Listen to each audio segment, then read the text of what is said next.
réseau d'idées, la web radio Culture et Territoire à Lormont.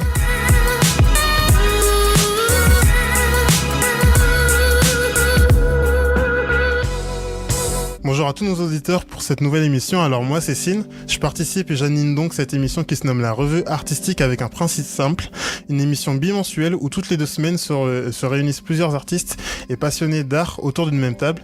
Une émission où nous allons aborder les arts principaux tels que le cinéma, la littérature, la photographie ou encore la musique, mais aussi les arts moins exposés aujourd'hui comme peuvent l'être l'architecture, la sculpture, la bande dessinée ou encore les jeux vidéo. Pour ma part, je m'occuperai chaque semaine de la rubrique cinéma et nous avons 2 invités aujourd'hui. Alors nous allons faire un tour de table avec Inès et Jérémy. Salut les gars. Bonjour. Bonjour. Ça, vous allez bien malgré la pluie, ça va ? Oui, on a pris un peu la flotte en arrivant, mais ça va. Mais bon, vous vous réfugiez au chaud avec nous, donc ça ira bien. Alors, du coup, on va commencer avec Inès qui est là aujourd'hui pour intervenir sur la musique et le chant. C'est bien ça. C'est bien ça. Et du coup, est-ce que tu pourrais te présenter ou ce que tu étudies ou ce que tu fais par rapport à ces 2 domaines ? Alors, je m'appelle Inès, j'ai 18 ans, je suis à la fac de Bordeaux 3 et j'étudie en double diplôme en info comme anglais. Et au niveau de la musique, donc là je fais plus grand chose, mais avant j'étudiais dans un conservatoire et j'étudiais aussi à la Rose School et du coup je jouais piano, ukulélé, chant, etc. Ok, et d'accord. aujourd'hui, je fais plus que de l'autodidacte et des fois, je fais des groupes avec des amis, mais c'est plus pour le kiff. D'accord. Et du coup, les groupes avec tes amis, puisque tu nous parlais de musique et de chant, t'es plus dans l'instrumental ou tu vas aussi chanter ? Vraiment les deux. Ouais, vraiment les deux ? Oui, vraiment les deux. Et selon les besoins du groupe, en fait. En fait, tu t'adaptes, c'est toi la personne polyvalente dans le groupe, c'est ça ? Ouais. D'accord, ok. Et c'est venu d'où cette passion ? C'est venu de parents, d'amis, d'une connaissance qui t'a fait découvrir le milieu de la musique ? J'allais dire le film Les choristes, mais je pense que ça fait pas très pro. Non, mais c'est surtout, je pense que c'est mes parents parce que j'ai baigné dans la musique très tôt. J'écoutais du classique au petit-déj le matin. T'écoutais quoi au petit-déj ? T'as des souvenirs de ce que t'écoutais ? Ouais, je sais pas, du Ravel, du Beethoven, du Bach, etc. D'accord, vraiment des classiques quoi. Ouais. Et après, c'était ma mère qui écoutait tout ce qui était vieux rock, The Cure et tout. Et mon père qui était très diversifié. Et du coup, on nous a introduit très vite à ça. Et on est tombé dedans, quoi. Et tu ressors pas. D'accord, donc si j'essaie de reformuler tes inspirations, ce serait la musique classique, enfin non, des classiques au petit-déj et les choristes, c'est ça ? Oui, c'est ça. On peut le voir comme ça, C'est ça, oui, je pense. Les choristes pour le chant et tout ce qui est vocal. Et puis après, oui, c'est vraiment... j'étais baignée dans tout un univers, même au niveau de mes amis et tout le monde était passionné de musique, alors c'est venu naturellement. D'accord, et du coup... t'en pratiquais, tu nous as dit que tu pratiquais de la musique.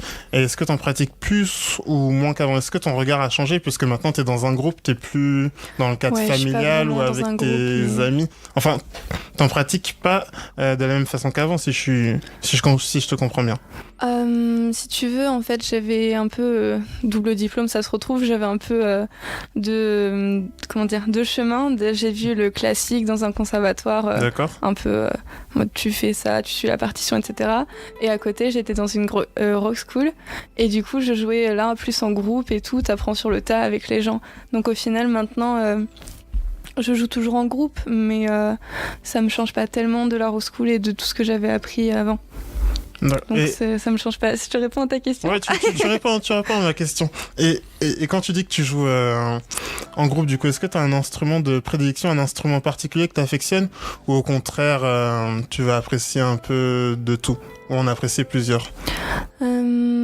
Alors, techniquement, je devrais dire le piano, parce que j'en ai fait quelques années, mais c'est vrai que je pense que c'est pas forcément un instrument. Je préfère chanter, parce que je trouve que c'est ce qui permet le plus d'improvisation. Et du coup, tu peux, plus partager avec les autres, et c'est ça vraiment qui est intéressant. D'accord. Donc, t'as pratiqué beaucoup de piano, mais au final, tu te retrouves quand même plus dans le chant. Ouais, je pense. Ok. Et que ce soit avec ton groupe actuel ou sinon au conservatoire, est-ce qu'il y aura un aspect de la musique que tu privilégies plus que les autres ? Ou alors du chant, que ce soit dans une manière de le pratiquer ou de le voir. Un aspect, c'est quoi ton groupe? Le genre de ton groupe, c'est quoi? Alors, je t'ai dit que j'avais un groupe, mais si tu veux, il est un peu bancal en ce moment, mais on va prendre l'ancien, ce sera plus simple. D'accord, prenons l'ancien. De toute façon, les gens ne connaissent pas encore le nouveau, donc prenons l'ancien. C'est ça, mais ils vont le connaître, non. Non, mais un ancien, on faisait du rock entre filles, et du coup, c'était surtout rock. Enfin bon, on disait ça, mais on jouait des chansons un peu plus pop, etc. Mais bon, c'était vraiment... Je me suis perdue dans ta question. Tu veux que je la repose peut-être? Oui, merci. Alors à la base, je voulais savoir si t'avais des genres que t'affectionnais, que ce soit avec ton groupe, du coup avec l'ancien groupe, on le précise, ou avec le conservatoire. Avec le conservatoire, t'avais pas trop le choix, c'est classique et à la limite musique de film, mais j'aime bien aussi. Donc ça, c'était des choses qui me plaisaient, surtout au niveau musique de film. Tu pars dans du Yann Tiersen, dans du Ludovico Einaudi, et ça, c'est très très sympa. T'aimes bien rejouer les musiques de film? Ouais, c'est sympa à rejouer parce que t'as l'impression que t'es un peu dans le film aussi. C'est quoi le film, la BO de... Je te coupe, la BO de film que t'as le plus rejoué, c'est quoi? Ça doit être... Titanic. Non, même pas. Je dirais Amélie Poulain, Le fabuleux destin d'Amélie Poulain. Amélie Poulain? Ah d'accord, je ne connais pas ça. Donc toi non plus, Quelle honte. Si, je connais Yann Tiersen, grand chanteur, grand musicien, pardon, qui a fait plusieurs films, dont Amélie Poulain, qui sont ses musiques les plus connues. Dis donc, pour le pro du cinéma... Et exactement, professionnel en activité, je le rappelle. D'accord. Ok, d'accord. Et du coup, oui, donc on parlait de BO, donc tu me disais que dans le conservatoire, t'avais pas trop le choix, tu te devais d'étudier un peu de tout. Encore mon conservatoire, c'était un petit conservatoire régional, donc au final, t'avais un peu le time, tu pouvais un peu faire ce que tu voulais au final, même si c'était quand même, tu revenais au classique souvent, mais tu pouvais amener ta propre partition, mais ça restait... toujours très classique, quoi.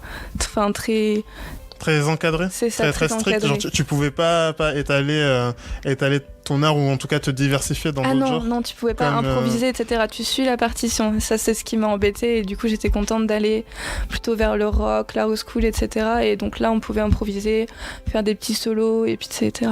Mais du coup, t'as fait combien de temps au conservatoire? 7 ans peut-être. Ah oui, quand même, d'accord, c'est pas rien.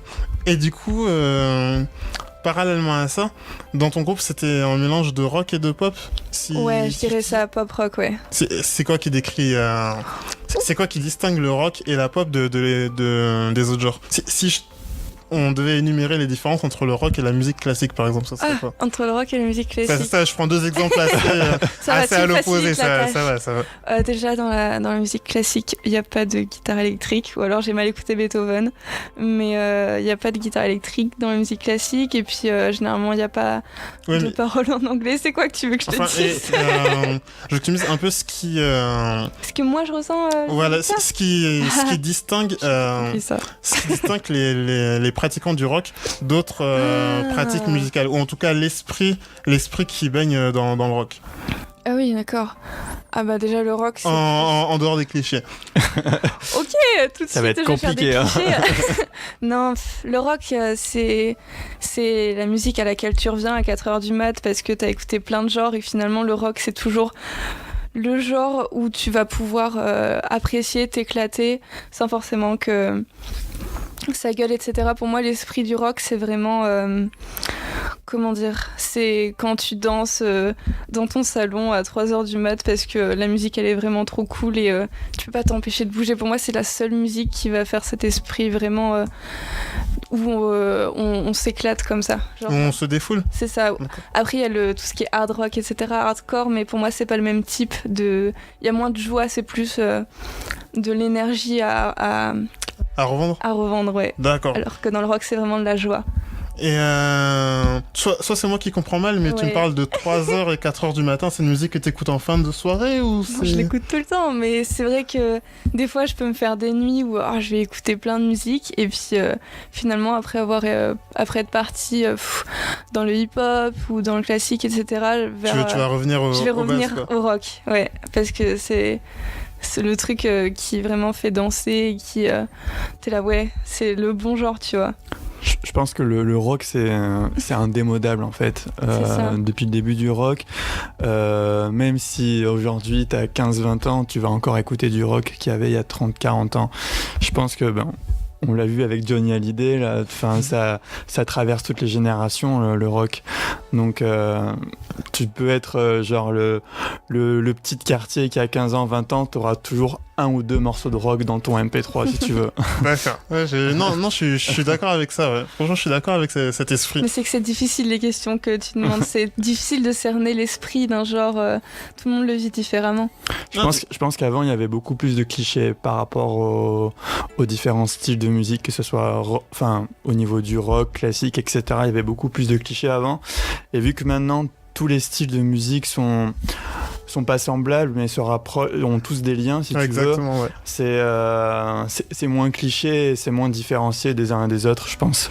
Ouais. Donc, on se retrouve. Il y a maintenant dans chaque style de musique, tu retrouves un peu un esprit un peu rock, un qui bouge. Donc, c'est vrai que c'est le rock. Je pense que c'est la base de tout maintenant, de toutes les musiques. Il y a de l'inspiration du rock dans toutes les musiques maintenant. Ouais, et qui font bouger. Je suis complètement d'accord avec toi. Justement, c'est pertinent avec l'exemple d'Inès, parce que là on parlait de rock et de pop.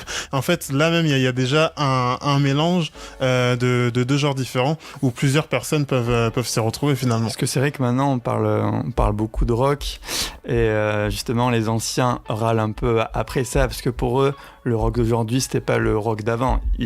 Justement ils insistent sur ce côté oui, mais aujourd'hui c'est rock, mais c'est pas rock and roll. On a plus N-roll aujourd'hui, si tu veux. Ouais, c'est ça. Non, mais je note la différence que tu fais, d'accord. Du coup, oui, on parlait du rock et de la pop. C'est un groupe de combien en fait ? Si tu veux, c'est le truc avec la rock school, c'est en tout cas mon expérience, c'est que t'as beaucoup de groupes en fait, parce que personnellement j'étais dans la catégorie chant et les chanteurs sont un peu trimballés d'un groupe à un autre si t'as besoin. Tu vois, genre s'il fallait une chanteuse pour chanter du Rolling Stones, et tu vas dans ce groupe. Après, c'est pas forcément des... J'avais un groupe qui était plutôt solide avec des amis, mais autrement c'est plein de groupes où tu passes un peu en mode je pose mon son et... Les effectifs varient, en fait les personnes elles sont attribuées là où on a besoin d'elles en fait. C'est juste un grand ensemble et hop on dispatche un peu. Et puis tu vois avec qui ça marche le mieux et que si lui va faire un peu de guitare et que ça marche, et peut-être qu'on fera un truc après. Enfin tu vois, c'est vraiment... Tu partages et tout et tu passes de groupe en groupe. Et c'est comme ça du coup que t'as décidé... que t'avais ton groupe que tu dis solide avec tes amis, c'était en fonction d'affinité du coup ? Non, en fait ces amis je les connaissais déjà de base et en fait on a commencé par jouer tout ensemble et ensuite on s'est intégré à la rock school et là on s'est un peu dispatché pour découvrir d'autres gens. D'accord. Mais la rock school c'est quoi en fait ? Parce que c'était pas clair, oui, je de la rock j'en school, parle, mais on pourrait peut-être préciser aux auditeurs ce que c'est. Alors en tout cas dans ma petite ville paumée, la rock school c'était là où t'allais pour apprendre ce qui était le rock, donc les instruments du rock, donc la guitare électrique, la batterie, même le chant qui n'est pas lyrique, etc. Ok.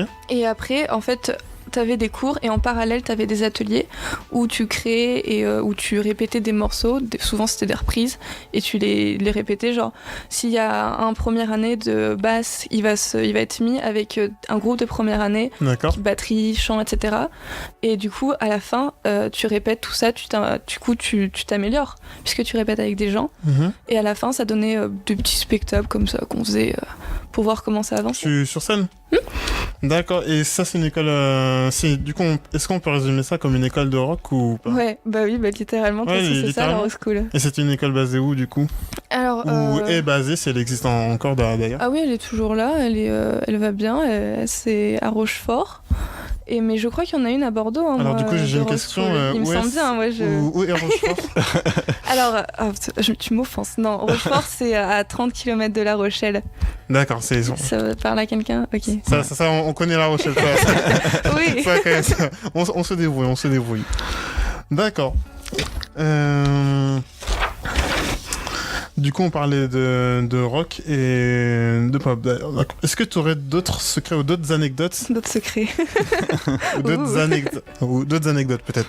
Ça fera plus soft. À nous présenter sur le rock ou pas. Ou même s'il y a des mimiques de rockers qu'ils font avant de monter sur scène ou des petits trucs comme ça. Alors les rockers...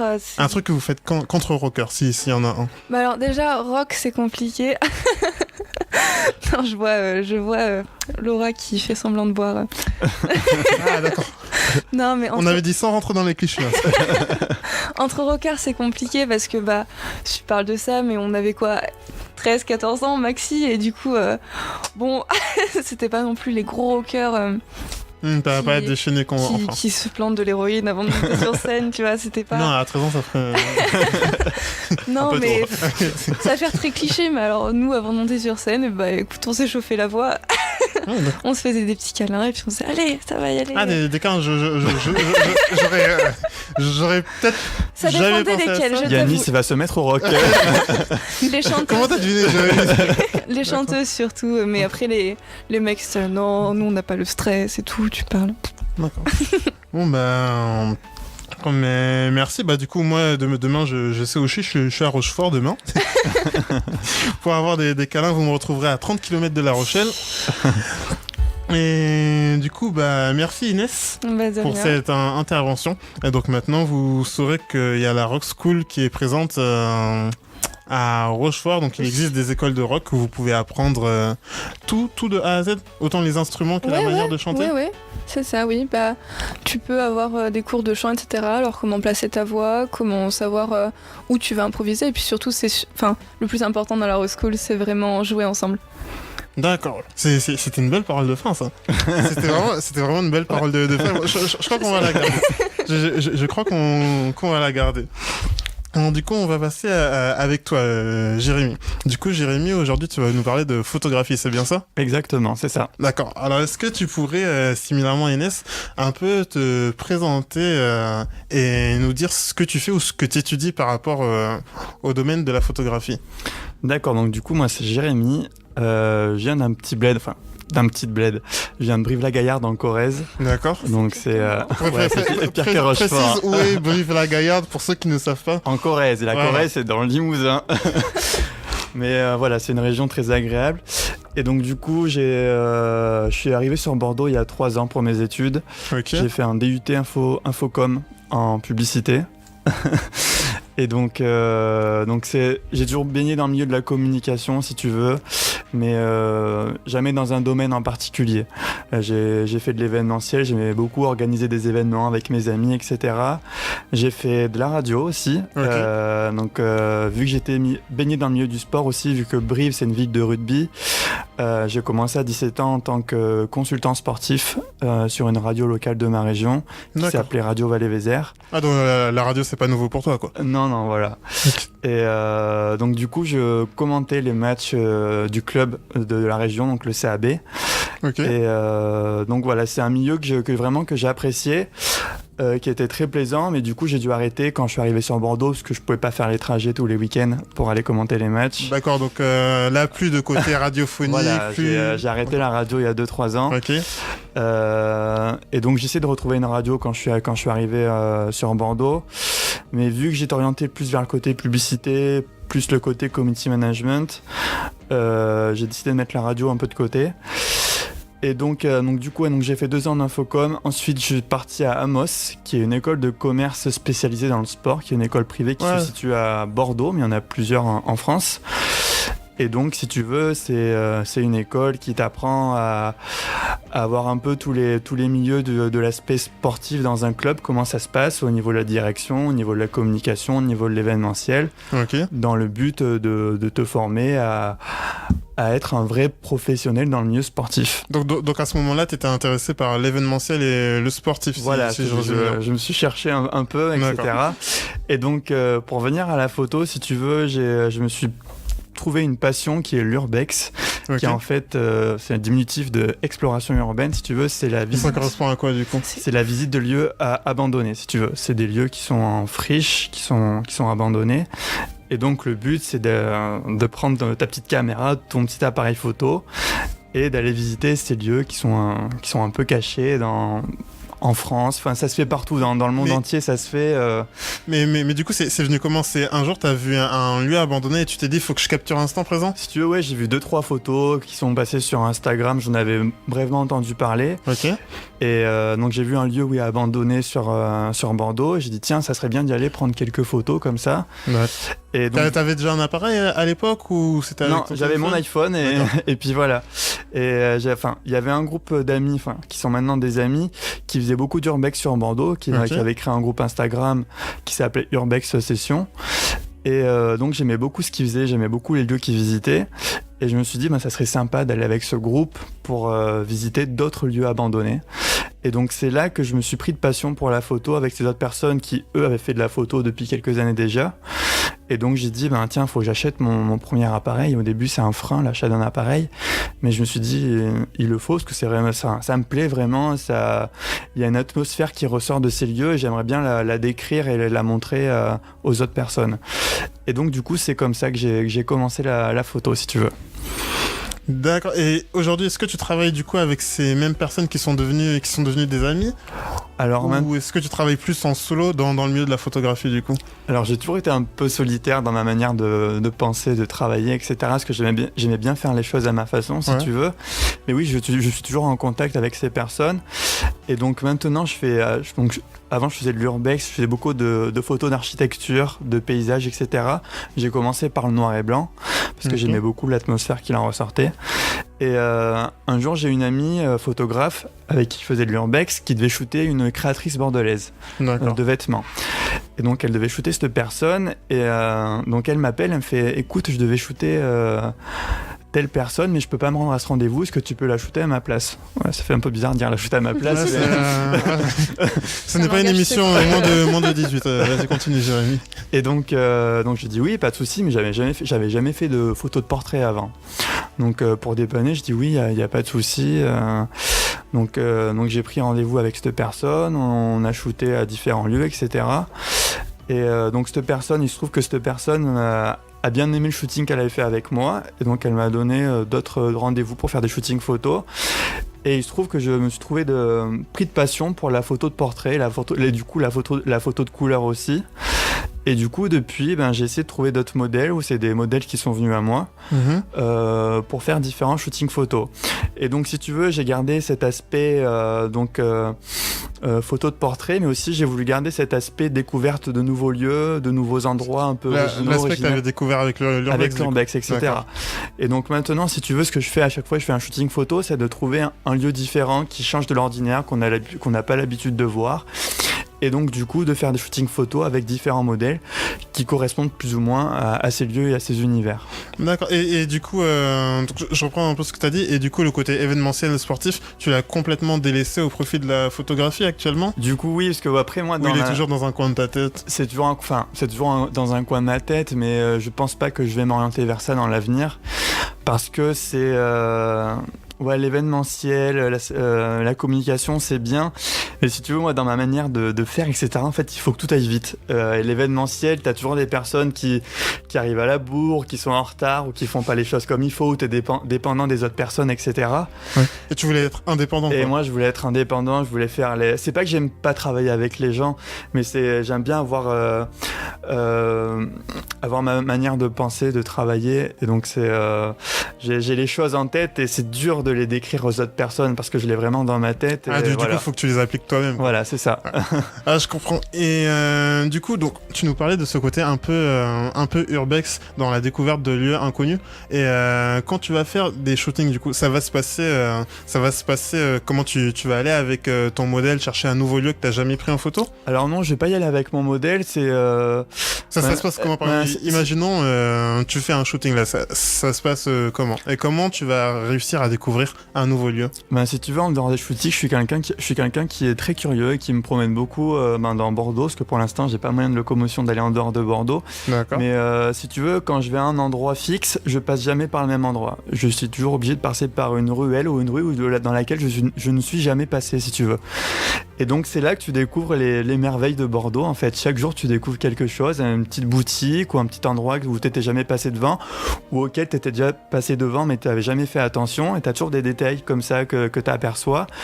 Ou sinon c'est du travail sur Instagram. Moi je passe ma vie sur Instagram. D'accord. Et si tu veux, tu as toujours un lieu, tu te dis tiens, c'est bien, c'est à Bordeaux ça. Et donc du coup tu cherches à voir où est ce lieu, à découvrir son histoire, etc. Et donc si tu veux, je me fais un listing sur mon ordinateur de différents lieux qui m'ont attiré, et ensuite j'essaye de chercher le modèle qui correspond pour essayer de shooter avec cette personne dans ce lieu. Voilà. Et du coup, est-ce que tu essayes de trouver un modèle qui va dégager quelque chose en concordance avec le lieu que tu vas prendre en photo ? Alors j'essaye de plus en plus de le faire, mais c'est vrai que c'est... Au début, quand tu commences la photo, t'as pas forcément beaucoup de connaissances, etc. Donc, t'essayes d'accorder un peu les lieux avec les modèles, mais c'est assez compliqué, si tu veux. Mais le déclic où je me suis dit, il faut vraiment que je trouve des modèles qui correspondent à ces lieux. Après, je parlerai peut-être de mon style de photo, etc. Ouais, que j'applique maintenant. Mais le dernier en date, qui est vraiment pour moi un des shootings les plus réussis, je suis tombé sur un espèce de cabinet de curiosité. Je sais pas si vous voyez ce que c'est. Absolument pas, donc je veux bien que tu expliques ce que c'est. Si tu veux, les cabinets de curiosité, il n'y en a pas beaucoup en France. C'est comme des petites boutiques, des petits musées reculés qui ont une atmosphère un peu sombre, assez dark, où tu as plein d'objets de collection qui se réunissent en fait. Des objets ordinaires que tu n'as pas l'habitude de voir, genre des squelettes, des crânes, des vieux cadres, pardon. D'accord. Et toutes sortes d'objets voilà, extraordinaires qui rendraient une photo unique. Voilà, c'est ça. Et donc du coup j'ai découvert en même temps une modèle qui s'appelle Cannibal Core, enfin c'est son nom Instagram, qui s'appelle Léopoldine en vrai. J'espère qu'elle s'appelle pas Cannibal. Non. C'est pas que j'aime pas le prénom Cannibal, mais voilà. Et donc du coup, tu vois, c'est un modèle qui a vraiment son style à part, qui a un style assez gothique, assez dark, assez rock, et de la mettre dans cette atmosphère-là, dans ce cabinet de curiosité, ça correspondait carrément au style, ça faisait un peu le style un peu Harry Potter. Et c'est vrai que ça allait super bien avec le décor, et j'étais très content de ce shooting. Et donc depuis, j'essaye vraiment que le modèle corresponde au lieu, si tu veux. D'accord. Et du coup, avant qu'on en arrive là de parler sur ce style de photo, quand tu vas par exemple trouver un lieu où tu vas te dire je vais pouvoir prendre il faut que je prenne une photo, comme le cabinet de curiosité que tu évoquais là, est-ce que c'est toi qui vas aller démarcher et prospecter les modèles via Instagram, ou tu attends toujours que les gens viennent vers toi au contraire? Alors justement, je suis toujours à la recherche du modèle qui pourra aller dans ce lieu, c'est toi qui prospectes du coup? Mais j'ai les personnes aussi qui viennent vers moi pour me demander des shootings photos, parce qu'ils aiment bien mon univers ou ce que je fais, etc. Donc c'est un peu ça va dans les deux sens. Voilà, ouais. Et du coup, ton style de photo, si on doit passer là-dessus, parce que là, tu nous parlais un peu d'un style un peu gothique, si je peux placer ça dessus. Alors, pas forcément gothique, parce que c'est vrai que maintenant, quand on dit gothique, les gens ont vraiment la caricature du gothisme, etc. Oui. Je suis plus orienté vers le côté un peu rock, justement, pour revenir. Oui, on y revient. Belle allusion, Inès, belle allusion. Voilà. Le côté un peu rock, dark, en même temps assez moderne et assez dans l'air du temps, si tu veux. J'essaye d'avoir mon univers, d'avoir mon style, en fait, d'un côté rock, dark, et en même temps très moderne, si tu veux. Et du coup, qui reste dans le temps, tu essayes de créer un peu des photos intemporelles? Oui, au début, j'aimais beaucoup, j'ai toujours aimé le côté un peu vintage, un peu rétro, etc. Et donc, au début, comme je te dis, j'ai fait plusieurs shootings, mais vraiment de tout, dans tout type de lieux différents, avec différents modèles, etc. Et petit à petit, si tu veux, j'ai fait le système de l'entonnoir, où je me suis dit, faut vraiment que je sélectionne les lieux et les modèles pour vraiment me créer mon univers et que ça me corresponde. Et donc là, c'est ce que je suis en train de faire, c'est vraiment me focaliser sur des lieux et des modèles, et de travailler beaucoup plus les mises en scène pour que mon univers ressorte encore mieux. Du coup, quand tu dis mise en scène, dans un shooting, tu demandes à la personne de se mettre dans une telle position où tu vas prendre des photos, et après, toi-même, tu vas sélectionner la photo qui correspond au truc que tu veux faire ressentir. Alors si tu veux, quand je parle de mise en scène, au début quand je faisais les shootings photos, je trouvais le lieu, il y avait une personne qui me contactait, ou c'est moi qui contactais la personne, et on shootait, on n'allait pas plus loin. Là, quand je parle de mise en scène, c'est vraiment prendre du temps à travailler le shooting, chercher à travailler en collaboration avec des maquilleuses, des stylistes, des coiffeuses, etc. pour vraiment faire ressortir une atmosphère, une ambiance, jouer avec le lieu, avec les lumières, etc. Donc c'est ce que j'appelle maintenant travailler beaucoup plus la mise en scène. Et du coup, concernant les lumières, justement, je rebondis là-dessus, plus couleur ou plus noir et blanc? Est-ce que tu affectionnes un des deux? Alors si tu veux, au début je faisais que du noir et blanc parce que j'adorais vraiment ça. Et comme je te dis, quand j'ai commencé le portrait, je me suis pris au jeu des couleurs. Et maintenant je fais vraiment que de la couleur, mais des fois j'aime bien faire 2-3 photos noir et blanc. Mais c'est vrai que maintenant, vu que j'ai trouvé mon ton de couleur, si tu veux, qui reste assez proche du noir et blanc, c'est une atmosphère assez sombre, assez intrigante. Oui. Voilà, c'est un bon mixte si tu veux. Du coup, tu mélanges un peu les deux. Ouais, voilà, c'est ça. D'accord. Et où est-ce qu'on peut suivre ton activité du coup? Alors du coup, pour l'instant, mon activité se situe principalement sur les réseaux sociaux et principalement sur Instagram. D'accord. J'aime beaucoup ce réseau social pour tout ce qui concerne les photographes. Je pense que c'est un bon moyen de communication. Oui, clairement, ouais. Un peu Facebook. Et là, je suis en train de remanier un peu mon site internet. Je suis toujours en train de me chercher dans la mise en forme, etc. Mais principalement, là, ma communication se fait via Instagram. D'accord. Et du coup, c'est quoi ton nom sur les réseaux sociaux? Alors du coup, mon nom sur les réseaux sociaux, c'est Jérémy Burdigala. Ça s'écrit comment? Alors Burdigala, c'est Burdigala. Si tu veux, Burdigala, c'est l'ancien nom de Bordeaux. L'ancien nom de Bordeaux, ouais, ça. Voilà. Ça. Et Jérémy, IE ou Y? Tu ne savais pas, Inès? Non, je ne savais pas. Ah bah... voilà. On en apprend tous les jours. Peut-être qu'à Rochefort, ils ne le savent pas. On ne sait pas, on n'est pas là pour juger. Et sur Instagram, du coup, Jérémy Burdigala aussi? Oui, voilà, Jérémy Burdigala, tout simplement. D'accord, et merci à toi, Jérémy, et moi, en tout cas, je vais te suivre. Super. Je le ferai déjà avant l'émission, mais j'aurais dit que je vais le faire. Alors moi, du coup, je vais partir sur un film des années 30. Pour cette première rubrique, je vais partir dans l'ordre chronologique. Du coup, est-ce que vous connaissez déjà des œuvres des années 30 ou pas? La question piège. La question piège. Peut-être qu'on a dû en voir, mais c'est vrai que c'est dur de se mettre dans les époques aux années 30, 40, c'est années 30, si 40. Si je vous dis noir et blanc. Oui, ça déjà, oui. Ouais. Ok, noir et blanc. Noir et blanc, non, vous vous rapprochez toujours pas? Années 30, noir et blanc, il y a beaucoup de films, hein, tu sais. Alors, si je vous dis Chaplin, là ça devrait être... Déjà, là, plus. Ouais, plus. Ah non, mais toujours pas. Il faut qu'on donne des noms. Je sais pas, il y a le dictateur. Ouais, ça c'est dans les années 40, il me semble. Il y a le machin des lumières, là. Les trucs avec les lumières. Ouais, les lumières de la ville, ouais. Mais c'est pas celui-là. C'est son œuvre ultime des années 30 qu'on va étudier aujourd'hui. Et quand tu vas nous le dire, on va dire oui, évidemment. Il y a un truc avec un enfant, le gamin. C'est pas celui-là non plus. C'est compliqué. Attends, machin des temps modernes. J'attends. Le truc des temps modernes. Ça, le nom. Non, ça tu vois pas, Jérémy? Non, mais je pense que quand il va le dire, je vais non, dire. mais tu presque, c'est les temps modernes. Voilà, c'est ça. J'ai dit qu'il était presque. T'as pas dit les temps résultats. moderne, ça fait... Alors, du coup, aujourd'hui, on va se plonger dans le cinéma des années 30, les premiers chefs-d'œuvre, en étudiant les premiers films en noir et blanc, les premiers films cultes. Parce que, bien sûr, il y en a eu avant. Alors, partons sur les temps modernes. Parce que bien que le film soit en noir et blanc, bien que Charlot, vous connaissez le personnage de Charlot, le personnage de Chaplin, mythique, oui. Et bien que Charlot soit encore le personnage principal, bien que ce film ne dure que 90 minutes, bien que Charlie Chaplin soit à la fois l'auteur principal, le réalisateur, le scénariste, le producteur ou encore le compositeur du film, bien qu'il ait fêté ses 80 ans l'an dernier, il s'avère que les temps modernes soient... Eh bien non, vous voyez, je ne peux même pas lui trouver un seul défaut. Les temps modernes méritent un 10 sur 10. Parce qu'en effet, les temps modernes, il fait partie de ces rares films irréprochables dans lesquels la musique, les costumes, les scènes et les mimes de personnages sont autant de bonnes raisons de le revoir à plusieurs reprises. Bien que Charlie Chaplin soit plébiscité pour son cinéma muet, nous pouvons affirmer sans embâche que dès lors que ses œuvres sont achevées, son cinéma ne fait que parler autour de lui, sachant qu'il fait du cinéma muet. Oui, le petit jeu de mots. Retour sur ce paradoxe étonnant. Il fait plaisir. Est-ce qu'il serait impossible, voire improbable? Oui, Laura? D'accord. Il serait impossible, voire improbable, de parler du film sans évoquer le contexte historique de l'époque. Il faut savoir qu'au départ, Charlie Chaplin s'imaginait d'abord réaliser son premier film parlant, mais finalement, déçu du résultat, il décide de seulement y intégrer des effets sonores.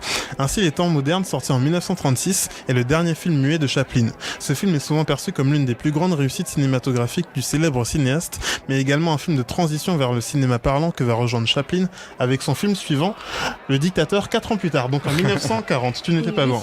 Le long métrage se situe dans les contextes des années 30. Suite au krach boursier de 1929, les États-Unis, le pays le plus industrialisé et urbanisé de l'époque, sombrent dans une crise à la fois économique et sociale, rendant les conditions de vie des classes ouvrières quasi insoutenables. C'est ainsi que pour se protéger de la faillite, les grands entrepreneurs font évoluer leur manière de travailler, notamment à travers le Fordisme que va vivement critiquer Chaplin, un point sur lequel je reviendrai dans quelques instants.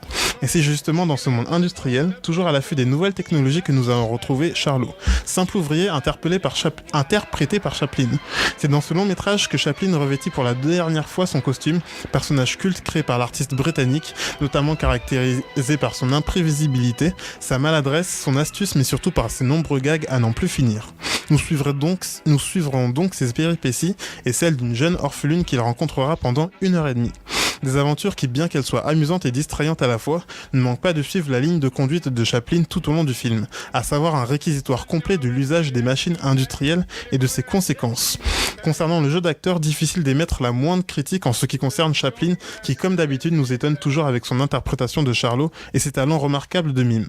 Ce dernier qui, avec les moindres grimaces et les moindres gestes, est capable de vous faire ressentir toutes les émotions, que ce soit la souffrance, l'amour ou encore la lassitude, à tel point que nous ne ressentons même plus le besoin d'entendre des paroles. Du côté de la bande originale, nous ne sommes pas en reste, car c'est encore un sans faute du génie britannique. Avec Les Temps modernes, Charlie Chaplin livre encore une fois une composition impeccable, en totale adéquation avec l'atmosphère du film et les sentiments des personnages. Et puisque nous parlons de bande-son, comment ne pas citer une des scènes inoubliables du film, à savoir Les Adieux de Charlot, moment culte où on entend parler pour la première et la dernière fois le personnage de Chaplin dans un célèbre charabia incessant et entraînant sur des pas de danse mythiques. En conclusion, Les Temps modernes, c'est à première vue une nouvelle comédie flamboyante de Chaplin avec sa dernière interprétation mythique de Charlot, et de l'autre côté une satire sociale menée tambour battant, où Chaplin exprime sa rancœur contre la vie mécanisée et standardisée, mettant en scène le personnage de Charlot luttant pour survivre dans le monde industrialisé. Nous pouvons résumer ainsi la manière dont Chaplin fait ses adieux au cinéma muet, et le moins que l'on puisse dire, c'est que, je le répète, il mérite un 10 sur 10. C'était tout pour le cinéma aujourd'hui. On se retrouve dans 2 semaines avec d'autres invités dans la revue artistique, excuse-moi Laura. Toujours le même principe, une émission culturelle qui regroupe passionnés d'art et artistes autour de la même table. Au revoir à Inès et à Jérémy. J'espère que vous avez apprécié et à la prochaine. Toutes nos actualités sur radio-didée.fr, Facebook et YouTube.